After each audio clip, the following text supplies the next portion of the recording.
जिंदगी को के छर भर आज कुनै छ भावीले लेखेको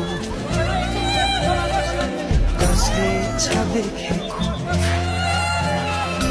भावीले लेखेको कसले छ देखेको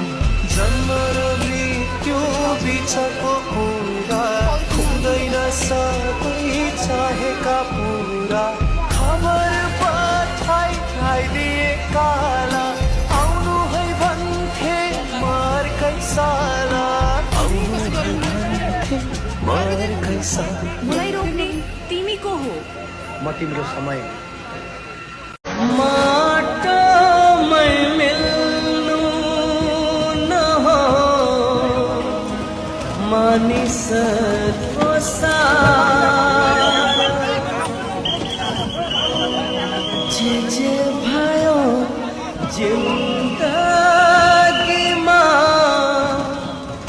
माया न